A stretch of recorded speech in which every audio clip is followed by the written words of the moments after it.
मोदी के पॉडकास्ट पर कांग्रेस का हल्ला बोल। नरेंद्र मोदी के पॉडकास्ट पर बोले जयराम रमेश, पाखंड की कोई सीमा नहीं। प्रेस कॉन्फ्रेंस करने से कांपते हैं मोदी, 3 घंटे का पॉडकास्ट कर लेते हैं।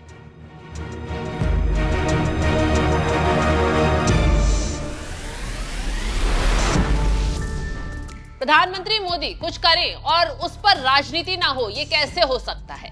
या राहुल गांधी कुछ करें और बीजेपी हमला ना करे, ये भी कैसे हो सकता है? ठीक उसी तरह नरेंद्र मोदी का एक पॉडकास्ट सामने आया है जिस पर कांग्रेस ने हल्ला बोल दिया है। बात दरअसल ये है कि प्रधानमंत्री मोदी ने अमेरिका के मशहूर पॉडकास्टर और कंप्यूटर वैज्ञानिक लेक्स फ्रीडमैन के साथ एक पॉडकास्ट किया है जिसमें लगभग 3 घंटे तक बातचीत हुई है और इन 3 घंटों में मोदी ने हर पहलू पर बातचीत बेबाकी से अपनी राय रखी है। जैसे अपने जीवन यात्रा के अलग अलग पहलुओं के बारे में बताया।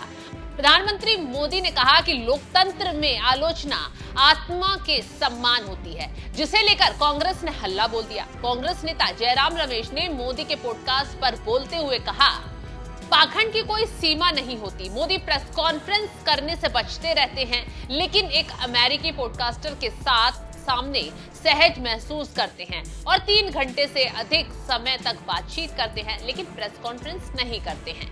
तो अब आप समझ ही सकते हैं कि कैसे कांग्रेस ने हल्ला बोल दिया है। कांग्रेस महासचिव जयराम रमेश यहीं नहीं रुके और आगे कहते हैं कि जो शख्स कभी प्रेस के सामने जाने से डरता है, वो एक विदेशी पॉडकास्टर के सामने खुद को सहज और कूल महसूस करता है। रमेश ने आगे कहा, मोदी उन संस्थाओं को कमजोर करते हैं जो उनकी सरकार की जवाबदेही तय करते थे।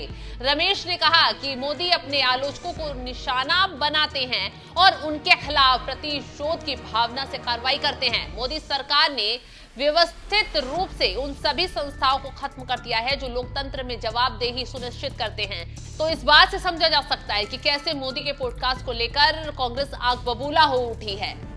खैर, हम बताते हैं कि आखिर पीएम मोदी ने और क्या क्या कहा। हम उनके बयान की सिर्फ 2 बातें आपको बता देते हैं जिससे आप समझ सकते हैं कि ये बातचीत कैसी होगी। जब फ्रीडमैन ने पूछा कि आप अकेलेपन को लेकर क्या करते हैं, तो इस पर मोदी ने कहा, मैं कभी अकेलापन महसूस नहीं करता। मैं 1+1 सिद्धांत में विश्वास करता हूं। एक मोदी है और दूसरा ईश्वर। मैं वास्तव में कभी अकेला नहीं होता क्योंकि भगवान हमेशा मेरे साथ रहते हैं। मोदी ने आगे कहा, उन्हें ईश्वर और 140 करोड़ भारतीयों का समर्थन हासिल है। इस बात पर जोर दिया कि प्राचीन भारतीय परंपराएं आध्यात्मिकता और विज्ञान का सहज मिश्रण है जो मानवता को कालातीत ज्ञान प्रदान करती हैं। प्रधानमंत्री ने कहा कि बचपन में वे अक्सर गांव के पुस्तकालय जाते थे जहां उन्होंने स्वामी विवेकानंद के बारे में पढ़ा, जिनकी शिक्षाओं ने उनके जीवन पर गहरा प्रभाव डाला। इससे आप समझ सकते हैं कि कैसे रहा होगा इंटरव्यू। अब देखना ये होगा कि आगे कांग्रेस के सवाल पर बीजेपी क्या जवाब देती है। फिलहाल इस खबर पर आपकी राय क्या है, कमेंट कर जरूर बताएं।